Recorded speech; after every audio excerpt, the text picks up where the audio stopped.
remember sitting down, and I think it was like at that moment that it like finally set in for me that I'm free. And I remember like just crying, and like I just spent like the 5 months as well, like not being able to cry, like shutting down all emotions Yeah. to survive. yeah. And I wanted to cry, like even like after I was like sentenced to death, like I wanted to cry, but there was just nothing there for it to work.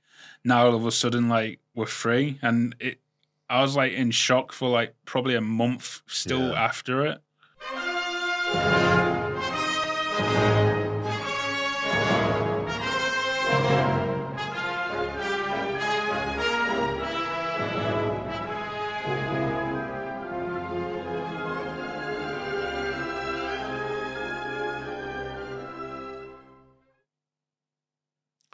Our guest this week on The Edge is Aiden Aslin. While a British national, he is currently serving in the Ukrainian armed forces, as he was in one of the most fiercest clashes of this war so far. He was captured during that fight and held by Russian authorities and then Donetsk People's Republic militia members. As such, he has a lot of stories to tell, many of them quite harrowing. So, Aiden Aslin, thank you very much for coming and joining us. There's so much to talk about, but I'll try and do this a little bit chronologically. If people want to read how you came to Ukraine, what your prior engagements were in Syria, fighting for the forces, the Free Syrian Forces there, that's all down in your book that you wrote with my good friend John Sweeney, Putin's Prisoner. Yeah.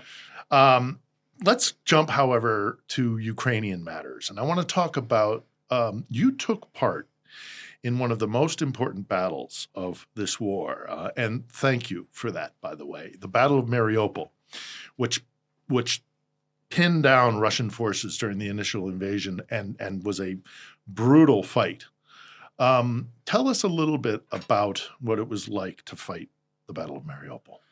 I mean, me personally, like I wouldn't say I fought. Like, I mean, I helped like with like delivering the ammunition and resupplies because the vast majority of like the guys in my unit were doing the fighting, whereas like my guys, we were like helping like get the ammunition to them and resupply them, and then as well as this, I was like trying to document everything because of my camera that I had with me. But I think in general, like when I look back to like the fight in Mariupol, I'd probably say it was probably the heaviest like urban combat that. Oh, it was my first experience of seeing urban combat, but like I think it was probably the first like level of destruction and intensity that Europe had seen since probably World War II. And that's overshooting like the conflict in Yugoslavia, just because of like how intense it was there. And I think when I look back on it now, like especially with everyone that was in Mariupol, the vast majority of like my friends and like comrades that I was like serving with, like the vast majority of them now are like still in captivity like 2 years later. But one of the things I always remember is like how the Russians like were speaking to us after we were captured, like amongst like the guys that I'd gone into captivity with. And the Russians themselves, like they couldn't understand why it took them so long to take the city. Which to me like just shows like the level of like determination by the Ukrainians to like keep pushing through like the hard times. Well, yeah, I mean, famously there was Azov Steel, there was the infamous helicopter resupply missions that Ukrainians took at insane risk to themselves, heroic missions to resupply things. Before we move on to your time in captivity, I want to ask two quick questions about Mariupol. The first one being, famously, they did things like blew up the theater there. Yeah. And you were documenting it. Unfortunately, that documentation has all but been lost to us. It's my understanding because you did eventually get captured. But were you eyewitness to any of Russia's war crimes in Mariupol? I would definitely say I was witness to the indiscriminate like shelling of like the civilian areas. we were in the Ilichar factory, which is just northeast of Mariupol on the industrial estate there. And every day or every night, you would be able to see like the Russians pull up with Grad rocket trucks, and then they'll just shoot a volley and go over us, and then go into the civilian area behind us. But at that time, like I knew we didn't have anyone in the areas where they were shooting, because we were all like garrisoned like on the outskirts, and then day by day the line would like gradually go by. But the areas they were like primarily shooting, like none of us were based there. So, like, I mean, I think for like the first 2.5 weeks, we didn't really take any shelling, even though we were surrounded. We were able to see them like shoot, and then we would hear it like fly over us into the city behind us. And just indiscriminately attacking civilian sectors of the city. It wasn't until like the last week when they started like directly targeting us.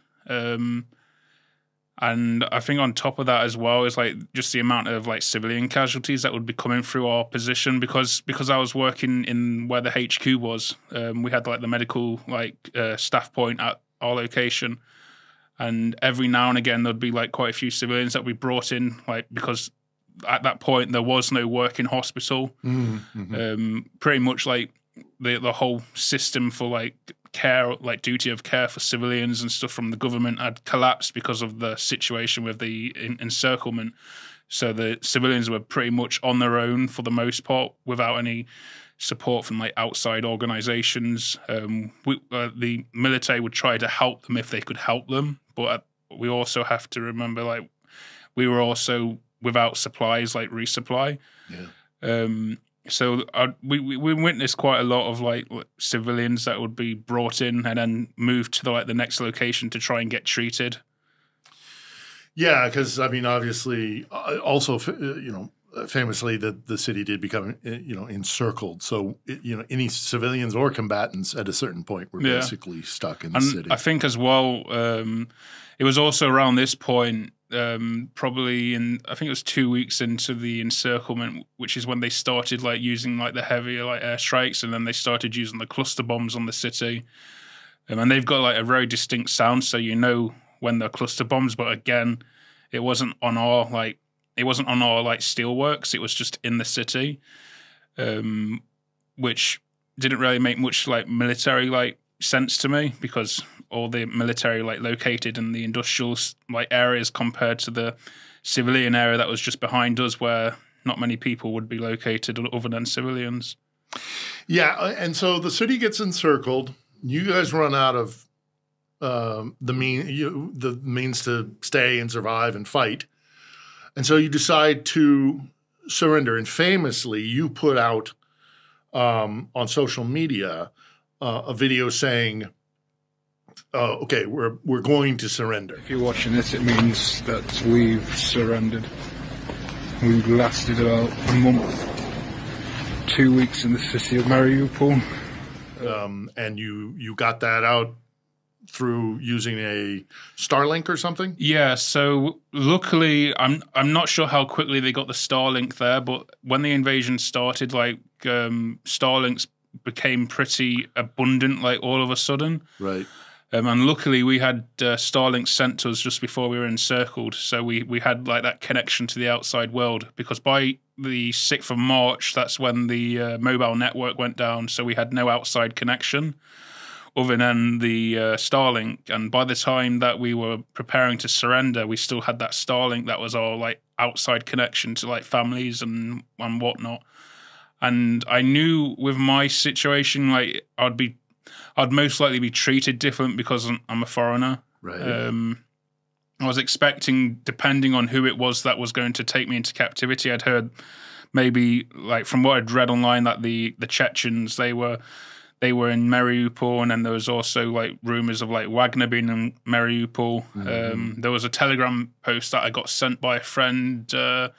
It was like a Wagner affiliated channel that was like they put me like on like a post about being wanted. So like I didn't really have much hope for like being like kept alive like by the people that like apprehend me. Right. So I knew that I have to like get a message out just to let people know like what's about to happen. Yeah, I'm surrendering. I'm laying down my arms, and I'm going to, so that if you were found, or if your body, your corpse, to be frank, was found, it would be obvious that, you know. Yeah, and I think the other thing as well, because we were given like three options at the time by our commanders. And the three options were you could either walk out and try and escape on foot to like Ukrainian lines, which were like 140 kilometers away at the time. But at the time, I mean, that was I wanted to do that originally. Well, there are stories of soldiers that did do that. It took them like 3 months to do it. There was, but they were able to. There was one group, but that's risky. That's there was one group from my bunker that asked if I wanted to go. Naively, I said no because I believed it was impossible, but they ended up eventually like getting back to Ukrainian lines after like 12 days, like just walking nonstop. And the other option was that you could try and break out in the vehicles that we'd spent the last month like welding like steel plates onto the side just to give some mental like security. Right. But the day before this whole surrender happened, we were ready to like roll out and fight our way to like Zaporizhzhia, but for some reason that I don't understand why or know the circumstances behind it, was cancelled at last minute. And then it was like the next day after when the Russians just like found the locations where all the vehicles stocked with all the weapons and like ammunition and supplies, and they just destroyed everything. And then the third option was that you could surrender officially. And at the time, there was probably around like 400 to like 800 people in the bunker at this time, because we've got ourselves into another predicament, because now the steelworks is in a second encirclement.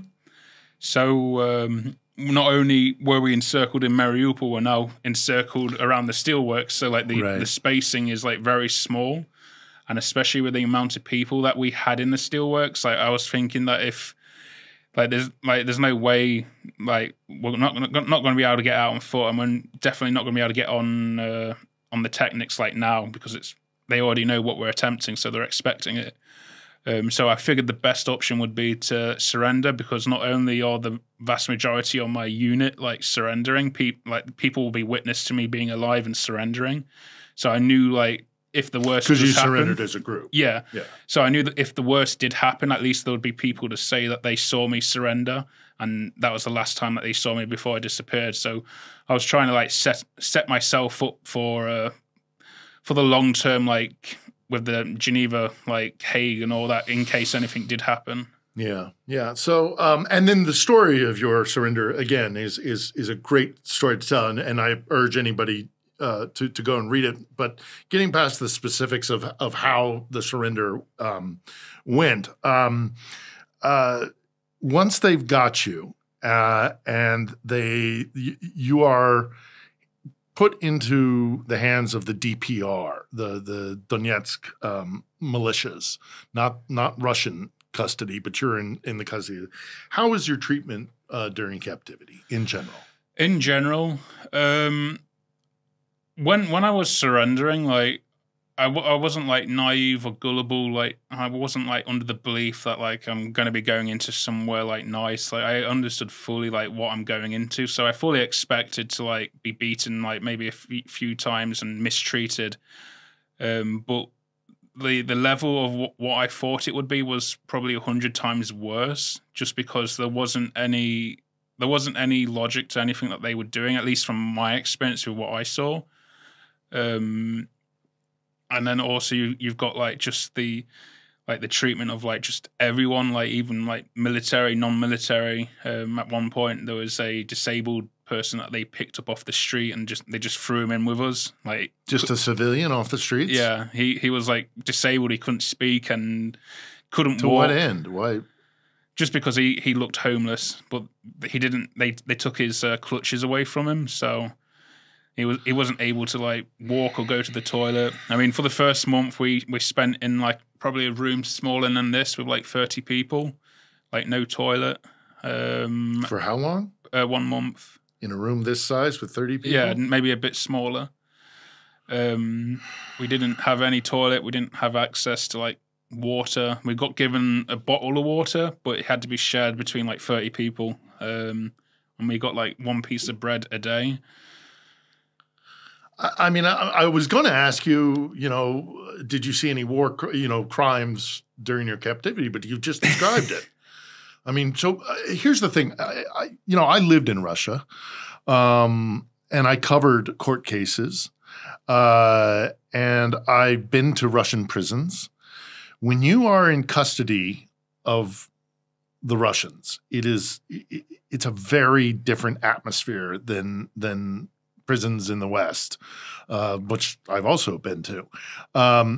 You really are at the whim of some real sadists. Yeah. And it's designed that way. Was that your experience?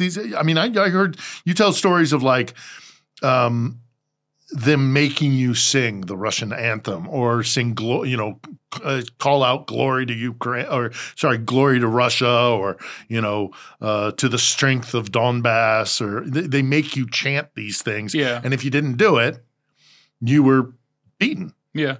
I mean, after the first month, after I was taken from the first location, I was then sent to like this CISO, which is like a pretrial detention center, before you go to court. So that's how it's supposed to work legally, but that's never the case in like Russia. But when we got there, like it was that same sort of like what you just described. They've got the worst kind of people as prison guards, people that are like underpaid, that aren't on the front line for a good reason. And in there, there is no like a lot of people like to say like they would keep their pride and stuff, but like in there, like if you keep your pride, you die. And right. I've seen that. Yeah, well, see, this is the thing. I mean, you look at like Navalny, you look at people have died in Russian penal situation. Now, you were in a prisoner of war camp, but I'm imagining it was pretty much the same. Because the standard of treatment. Yeah, the prison I was in, though, it was the same. It was a prison in the center, Donetsk, but it was mixed with the civilians. So we had like one block that was like penal. Yeah. So just penal prison. Political prisoners? There was a lot of political prisoners there. There's quite a few people that were just there just for saying something on the Russian equivalent of Facebook, or because they got into the bad pockets of like some politicians that are infighting amongst each other. And you'd always be able to know this because like even though you would never be in a prison cell with the civilians, like you would always hear them talking to each other like out the window. And we had like one guy who was from like Abkhazia, which is like currently occupied by Russia over in the Georgia. Republic of Georgia. Yeah. And you just like listen to like a lot of them just talking to the other cellmates, and then we could never talk to them, but we'll just listen to what's going on, because it's like the best thing you can do there is just like listen to what's going on.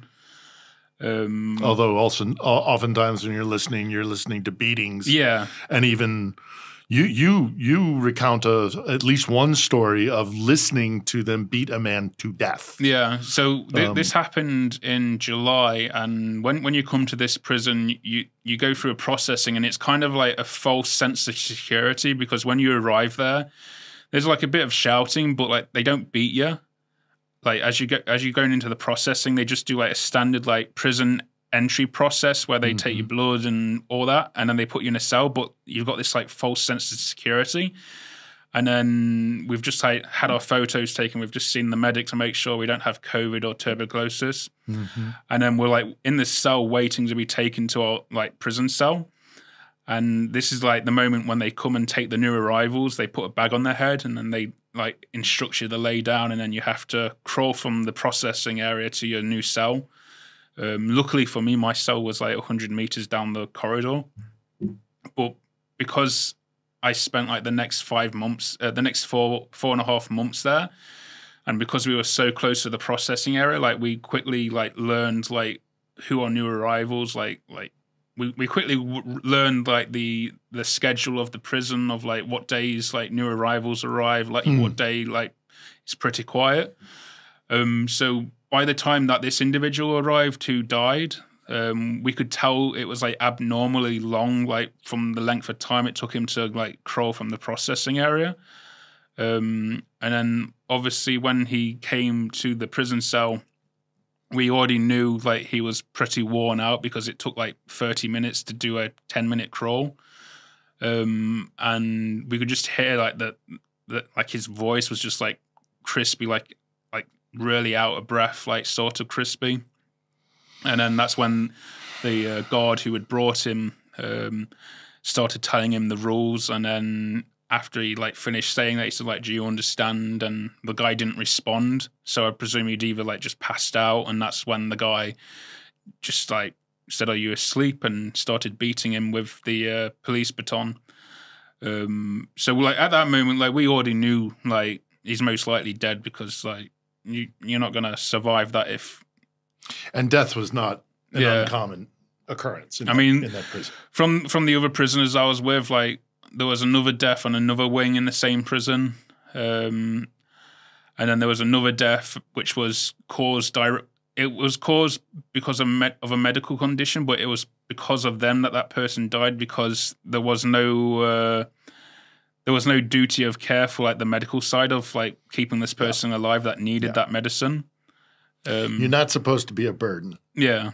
And if you're a burden and they ignore it and you die, oh well, is kind of the attitude that I've witnessed from Russia's penal system or Russia, you know. And we had like, especially like when you mentioned about sadistic guards, like I'd say the vast majority of the guards I met there were sadistic.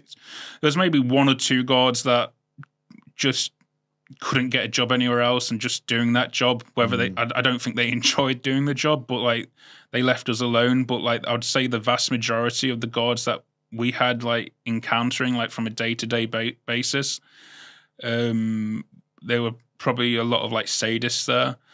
And who would just beat you for no reason. Yeah. Because they could. Because we had one guard, I nicknamed him with the guys in my cell, like we just called him Triciteri because every time he would come on shift, he would shout Triciteri. Which is 3-4. Yeah, and it's like, I can't remember what the word is in English, but like it's like the way of like starting something. A countdown or a count off. Yeah. So it's like a count off, and then once he does that, everyone in the cell block has to sing the Russian anthem. So even, and of course for you, you know, obviously being a prisoner of the Russians or the, you know, Russian proxies, that's bad enough. But for a Ukrainian POW, I mean, were Ukrainian POWs treated worse, better, or about the same? I was going to say, like, I was expecting them to be treated like, I thought there'd be some sort of like difference in like how we're treated, but from what I saw, I'd say there was definitely like they don't care. Like it's like worse for everyone in some regards. It's just, it doesn't matter. It's just another prisoner I can beat. The only people I would say specifically that do get it worse are like people that were like serving in artillery units, or if they were like reconnaissance or intelligence. Anyhow, you were legitimately a member of the Ukrainian military. You were not a mercenary, but they go into this in great depth, and they put you in a court case and ultimately sentence you to death. Yeah. In a sham court. And what I found interesting, and it lies up with this whole idea of you're at the whim of powers that are beyond your, you know, you can't resist sort of thing. You were asked, how do you plead? And you said, I'm not a mercenary. I plead not guilty. And your lawyers, quote unquote lawyers, get really angry and frustrated with you. Why is it? Because you said you weren't guilty. And in a Russian system, you're never supposed to say you're not guilty. You're supposed to bow to the authority of the court.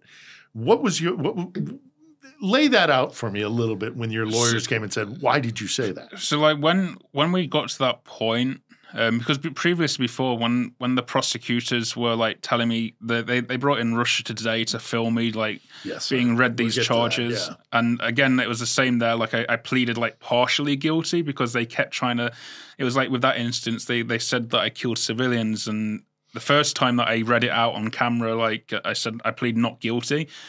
And then they stopped and they said, like, you can't say that. Like, you have to say guilty. And I was like, but I didn't kill civilians. And I was able to manage it, like, thankfully, without being beaten. I was like, what if I plead, like, partially guilty? And they accepted it that time.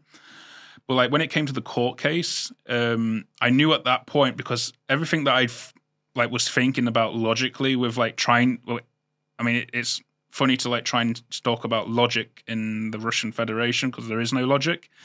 But I was like trying to look at it from There's power in the lack of power. There's no logic. I was trying to look at it from a logical point of view, like internationally. And I was like, okay, like this is most likely going to be propaganda. They want to raise our value, and if they do sentence us to death, and then they've got to carry it out, otherwise they'll look weak. So that's the way I was looking at it. And then when it got to, I think we pleaded not guilty on the second day. I think it was. And me, Sean, and Ibrahim, like we were talking amongst each other. It's just like, and these are your fellow. Yeah, soldiers, these are the Sean internationals. He was international in my unit as well, and we figured that like if we can get rid of the mercenary charge, then this whole case falls apart. So we decided to plead guilty to terrorist weapons training from when we went to boot camp, and then attempting to oversee the Donetsk constitution, which is funny in itself. Because we knew if we pleaded not guilty to the mercenary case, like we've got a leg to stand on, like in any normal country. Yeah. And we pleaded guilty to the first two, and then we pleaded not guilty to the first one, and that's why, as you said, that's when our lawyers and the courtroom like got frustrated, and we called our lawyers like to call for a recess to like speak to him. Well, not our lawyers, but our fake advocates. Yeah. And well, it's all a sham. Yeah, it's all performative. I mean, we already knew it was not going to be in our favor anyway. Yeah. But like we called him over, and he was like, why did you say that? Like, and I was like, we're not mercenaries. Like under the Geneva Convention and international law, like we're like protected. And it was like international law doesn't exist here. And as soon as he said that, that's like when we realized like, okay, like we're gonna have to play ball with this.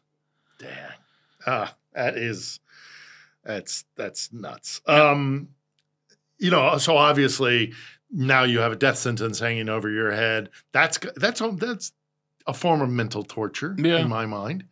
And they're also continuing to beat you, and they're playing mind games with you and messing with your head. But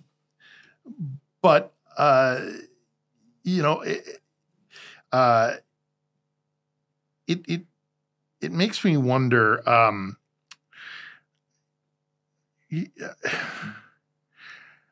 how do you make it through that?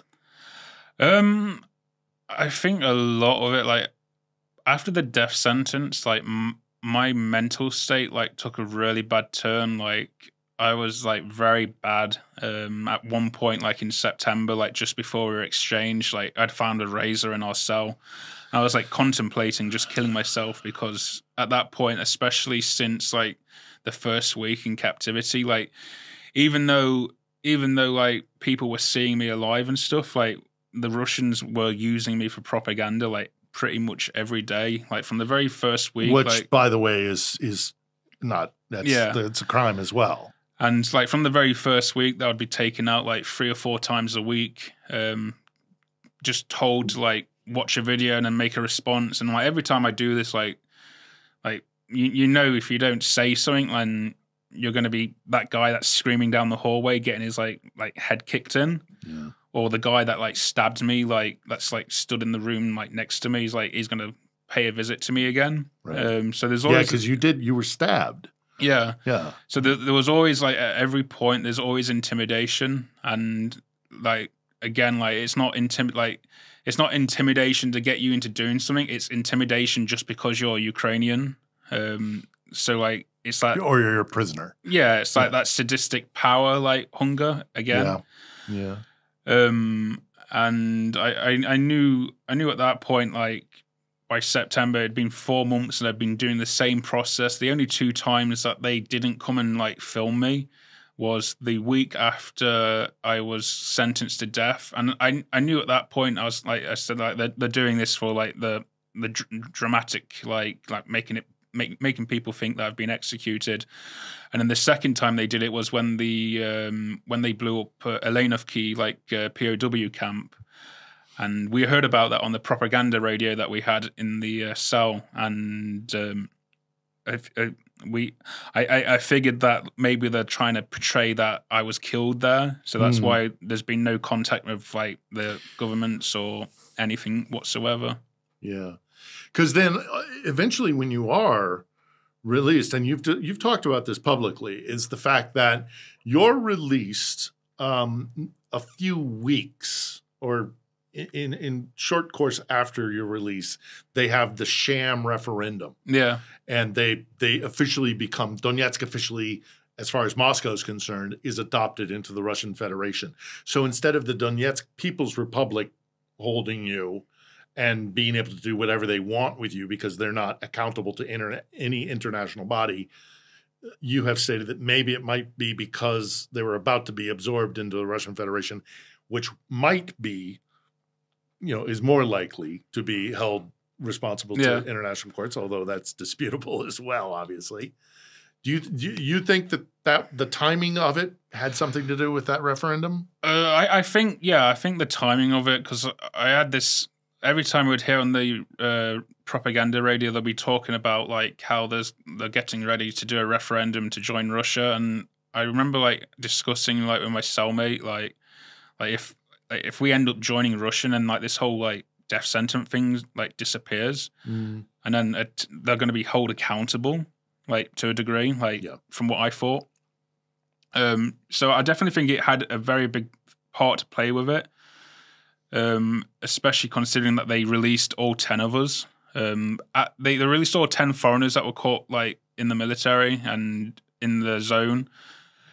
So yeah, I think that did play a part in it, because again, it was we were released and 10 days later, referendum. Yeah. And also, before we move on past your time in captivity, you were all, some of the kind of useful idiots and the propaganda mouthpieces that are used by Russia in the English language sphere, they trotted them. So you were talking to other Westerners who had been brought in by Russian authorities to kind of basically vilify you and you're a baby killer, you're attacking innocent civilians and that kind of stuff. It's bad enough when you're doing it to a Russian. Yeah, you're being interrogated by a Russian, but when you're trotted out to be interrogated by someone pretending to be a journalist, but he's really just an information warrior. I think the funniest part was because I've lived in Ukraine now for I think it's just on 6 years now. I knew a lot about the Ukrainian conflict, with Russia's invasion in Crimea and Donbass. Mm-hmm.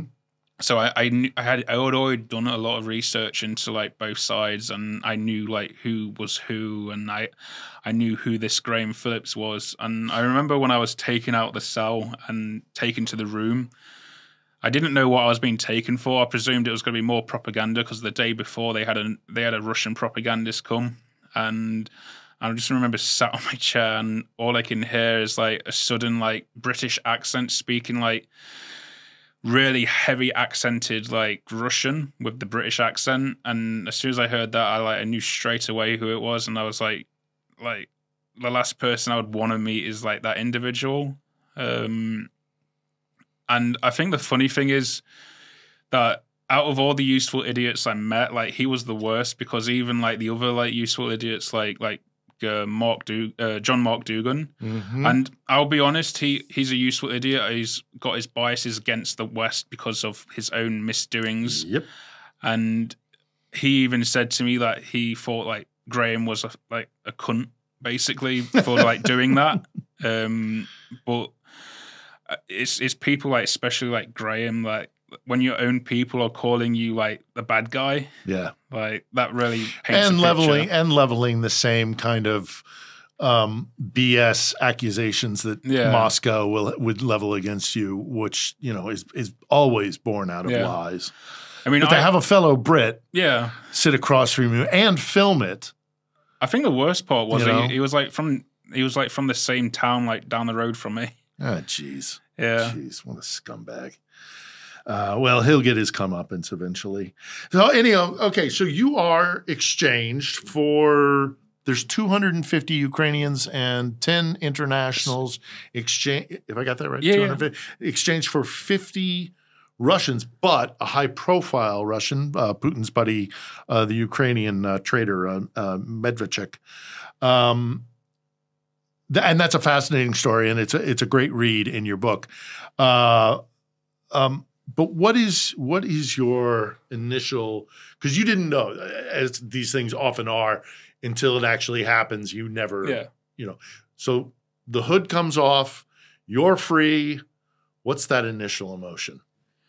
I'd probably say, like, for the vast majority of, like, once we arrived at the airport, the hood came off. Like, we knew something was, we knew, like, we're about to be exchanged. This is the airport in Platov, in Rostov. In Rostov, in Russia. Because initially we thought we were being taken to a prison that's deeper into Russia. So we were expecting to be beaten again at some point, as you do. Go through that whole process again. But when we got there, like, we realized we could hear, like, the sounds of an airport. And then we were like... Is that when it twigged? Sort of, but, like, it was more of a deeper feel, like, what if they're taking us, like, deep into the Far East? I mean, Russia is enormous. You could be flown off the Vladivostok for all you know, or Sakhalin or something. So we weren't 100% sure, and it wasn't until... Because by that point, the treatment... So at some point in the night, we had stopped somewhere, I think either in Rostov, and we were at some FSB base, and, like, during this whole journey, they put us in these stress positions. They taped our hands, and we were, like, with our arms in front of the other guy. So we were like, we couldn't move. But at the same time, we had our eyes, like, duct taped as well. But during the journey, like, the duct tape on my eyes managed to, like, come up. So if I lifted my head up, I could see, like, out. And at some point, they changed the escorts who were, like escorting us. So initially, it was, like, some ragtag from, like, the proxy DPR. And then the next moment, we've got, like, the Russian military police. And these guys, they didn't say a word. They just completely silent and didn't try to intimidate us or anything. They were just there to watch. And when we were at this FSB place, there was this Russian guy that was just generally curious about foreigners because, like a kid, they've never seen a foreigner before. So they're just, like, asking us, like, where we're from and all that. And then... just as we're readying to go, he says, like, oh, good luck, and I think you will like Russian surprise. And, like, we started, like, trying to work out what does he mean by Russian surprise. So, like, eventually we get to the airport, the hood comes off, the tape comes off, and my eyes are, like, readjusting to the light, and I just see this, like, balaclavaed, like, Russian military police guy, like, in front of me. And this is day or night? This is daytime in the terminal where you do your passport entry stuff. And I can see, like, some guys in, like, the white silk robes. And I'm not 100% sure what's going on, but I've got a feeling maybe this is an exchange. And it was once we were sat down, like, the temperament was, like, calm. They just told us to sit down. The Arab guys didn't introduce themselves yet. Mm-hmm. And then one came out with, like, bottles. And I remember, like, looking at the bottle, because at first I thought maybe they're from Qatar. And I remember, like, looking at the bottle and saw it was, like, bottled in, like, Saudi Arabia. And I was just, like, trying to work out, like, why is Saudi Arabia, like are we being sold or something? And then eventually we realized we're waiting for someone because we overhear them, like, they're waiting for confirmation of the recipient on the Ukrainian side that's being sent. So we wait, like, a few hours, and then I start getting paranoid because it's, like, been 4 hours now that we've been waiting here, and I'm, like, getting scared that, like, maybe something's happened or going to be sent back. Or was it some sort of performative thing? Yeah, I still wasn't 100% sure this was, like, actually happening, and I think a lot of the other guys didn't believe it either. Yeah. And eventually they get the go-ahead, we're, like, led onto the plane. And as we go onto the plane, like, we sit down, the doors closed, and the Saudi Arabian representative, like, they told us, like, don't worry, like, you're safe now. Like, we're taking you to Riyadh. Like, as soon as we clear Russian airspace, like, you'll be safe. And it didn't set in for me until we landed, because, like, on the plane, like they were treating us like first class. Like probably they were treating us like kings pretty much because it was the king's like plane. But like they had like full board, like full kitchen like menu on board. Like you could order what you wanted. The only thing they didn't, Which 24 hours prior to that, we were like smoking cigarettes because like the Saudi like security team, like they guys in black suits, like the men in black, like they had cigarettes, and we were like asking like, can we smoke? And we were like, yeah, and we like you can do anything you want. Yeah, like the king's plane. They were just like letting us do what we want, pretty much. Like, and it wasn't until we landed and then we got processed in with the visa with the Saudis. I remember because I was the first one to be finished with the visas, I was taken to the room where our government representatives were waiting for us. Mm-hmm. I think it was alongside the Saudi foreign minister as well. And I remember sitting down, and I think it was like at that moment that it like finally set in for me that I'm free. And I remember like just crying, and I just spent like the 5 months as well, like not being able to cry, like shutting down all emotions, to survive. Yeah, and I wanted to cry, like even like after I was like sentenced to death, like I wanted to cry, but there was just nothing there for it to work.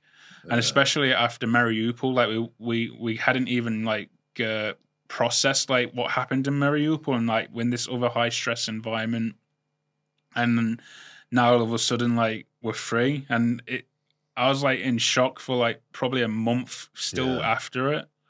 Well, I mean, no doubt you still live with it. Yeah, I mean, this is something that, look, when you go through a trauma, I've covered wars for over 25 years. I've seen a lot of trauma.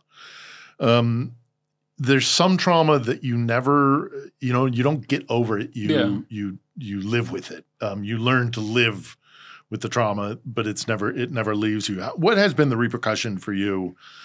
Any physical repercussions? Because obviously the high stress positions and all of bad living conditions, but then also any kind of mental issues that you're still dealing with. I'd definitely say like I've took a very heavy like mental burden.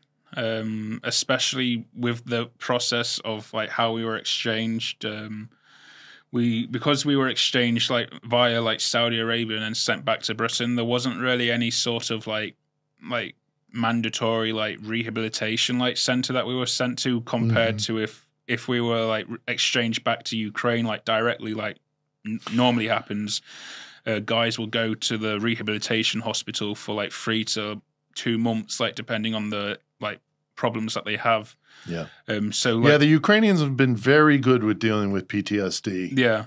Yeah. So like for me, like we were in Saudi Arabia, and in the Foreign Office, like because we were taken to the hospital to get checked out, the Foreign Office like told us like we had to leave because they said we're still not safe because we're in Saudi Arabia. So we ended up knowing the Foreign Office, they just wanted to get you back to Blighty as quickly as possible. So like we had to like check ourselves out of the hospital and like go back as quickly as possible. And then once we got back, like our family were waiting for us at the hotel in Heathrow, and they just like let us go. And that was like the last time that I had any like medical like sort of stuff. However, like since I've come back, I hope you've gotten some sense. Since I've come back to Ukraine, like I struggled a lot because I wasn't in the military, like serving. Right. So there wasn't really. I just spent like the past like 4 years like serving in the military, like Mariupol, captivity, death sentence, and then all of a sudden like nothing. So like that. Yeah, took it's a sharp turn, isn't it? Yeah, that took a very one heavy. Day you're in a prison in Russia, and 24 hours later you're back in Blighty. I mean, that's just. So I didn't have any like avenue. I mean, I got given like phone numbers to like talk to charities and stuff, but for me, it didn't work for me because like I needed someone that can like motivate me. Do you think also maybe you needed somebody who specifically was trained in kind of war or? I would say so, because I remember I spoke Captivity. to one person and like I'd talk to them, but like I mean I'm sure the person was like an expert and everything, but like they didn't understand what I just come from. Yeah. So it was hard for me to like tell them something. Yeah. Whereas sadly in Ukraine, it's a pretty regular thing. Yeah. Yeah. So, well, I look. I hope you a very productive road to recovery, and I know that it's been tough. So, God bless. But I want to touch some bigger picture things as we round down here to the end. Firstly, I mean, you see exchanges happening nowadays, and what strikes me as interesting or strikes me as notable is you see Russian POWs who are being returned to Russia, and then at the same time exchanged for Ukrainian, and it's the disparity between the POWs as they're, the guys who have been held here in Ukraine, Russian POWs in Ukraine, they're, they don't look great. They've been prisoners, but they're healthy. The guys coming back from Russian captivity are just skin and bones. There's obvious, physical ailments and torture and wounds and things like that. They come back to Ukraine. They fall onto the soil. They kiss the soil. They're given flags. It's deeply emotional, but you can see the difference in conditions. What do you think that says about the difference between Ukraine and Russia? I'd say it says a lot of things, even just from a basic level. I mean, last November, I visited the POW camp that's in the western part of Ukraine for Russian prisoners of war. Mm-hmm. And I went there with an open mind, expecting to see the sort of stuff that I'd experienced when I was in captivity, where they tried to portray it as we're taking care of them when they're not.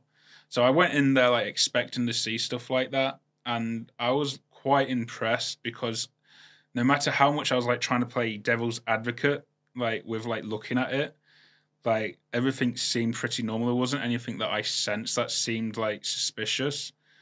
I was able to speak to the prisoners freely, in the rooms that were just there was one guy that was the library master, keeping the library tidy and stuff, and I managed to speak to him because the guards weren't in there at the time. Because I felt I didn't want to try and speak to someone and just hear someone that is saying it because of the guards there. Yeah, there's a guard right behind me with a with a baton. So I was trying to ask him just neutral questions that he wouldn't feel scared about answering, and I was just asking him how did you end up here, and trying to drive him into a false sense of security initially with giving me asking him about his family and also how build a rapport. Yeah, building the rapport, and then I asked him how do you find it here, and he said be honest, I'd rather stay here till the end of the war.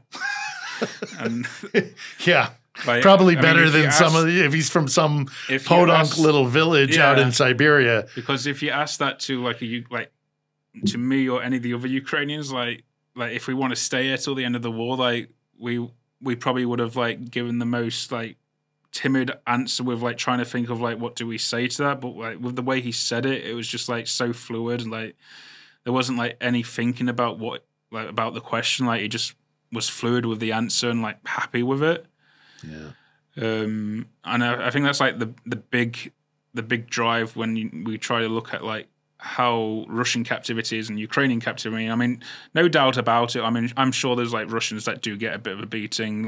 This happens in every war. There's every conflict that there's been in, but there's a certain line that is drawn when they have to treat people accordingly.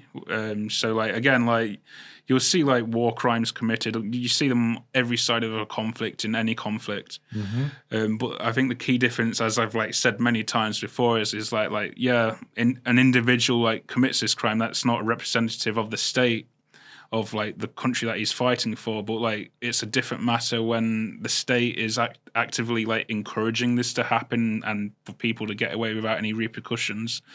So I think it definitely shows a bigger picture of how the state basically pushes torture on whoever it is. You could be the enemy, you could be their own citizens, and we only need to look at the history of Russian penal colonies, and what they do to their own inmates there. So, and the difference I find, and not only in Ukraine but in the West in general, is that when an individual commits a crime and it's found out, they're held accountable. There's no accountability in Russia. There's none whatsoever. It's totally overlooked. Yeah. You know, it's in some places it's actively encouraged. You know, so I see a distinct difference in just value and the value of human life and morals and all the rest of it. So I think it's distinctly different. And that builds me to my last question, and that is, you're back in Ukraine. You're supporting the Ukrainian war effort. I want to see Ukraine win. You want to see Ukraine win. How do you think this war is going to end, or what do you think the future of this war is? And most notably, the city that you fought for, Mariupol. And if I have a concern of one city in this country that will be kind of, abandoned, it might be that that Mariupol might be the one that is sacrificed, which I think would be a tragedy. So how do you think this war progresses, and what are your thoughts about Mariupol? I think ideally for me, my ideal wish would be for the whole Ukrainian territory to be liberated. But I also have to be realistic with what we're working with, and at the moment Ukraine's fighting with its hands tied behind its back, because we can only do so much because we've been forbidden from doing other things. So unless that changes, I'd be very I'd be very surprised if we managed to get back the Donbass or the Donetsk, Luhansk regions. I do think at some point, because Russia at this point, they're on war economy, and you only need to look at history to see how that turns out for the country that does it. So sooner or later, I think it's going to start hitting the Russians are living inside Russia a lot harder, and then it will start creating a lot more problems, because even now there's a lot of problems that are being created. It's just not on a greater scale yet. So while the civilians that live in Moscow are living a good life, there's civilians outside of Moscow or St. Petersburg that are outside that understand that they've got a good life, but they see it through what Moscow wants to see them. Yeah. So sooner or later, it's going to catch up to them, as it always does. And I think if we keep continuing with the level of support we've got, we will manage to eventually be able to force Russia into some sort of settlement, because Russia, they can't continue with what they're doing at the pace. I mean, as other commentators have said, at the pace they're going now, they're going to take Luhansk and Donbass region in total within the next 4 years. And they're losing a lot of guys on the front, and a lot of people say Russia's winning, but Ukraine is playing it smart. I mean, we're taking a lot of casualties, but this is war. This is what happens, and a lot of people aren't used to seeing this kind of level of war, because the last time we saw this was World War II. So when people look at this conflict, they try to compare it to Afghanistan or Iraq, where there wasn't that many casualties compared to this. So I think at some point, maybe I give it another 2 years possibly, until Russia's going to be forced into going into a commitment to going into a deal that gives Ukraine the territory that it's taken from them, and I think worst case scenario is that we will end up losing Donbass region, from the territories they've taken. Yeah. In exchange for Ukraine being allowed to go into NATO and get reassurances this won't happen again. I mean, and I think the other thing as well is this is Russia, it's similar to the Soviet propaganda method.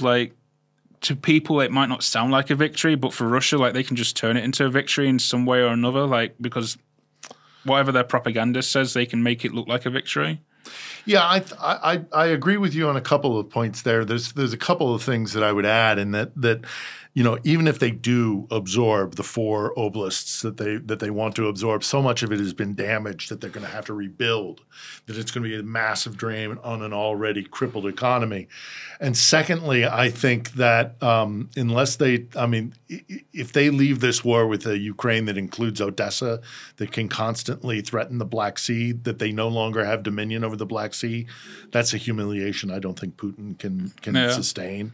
So we shall see. Just to finish up here, about Mariupol, you fought for that city. Do you have any hope that it'll be recovered?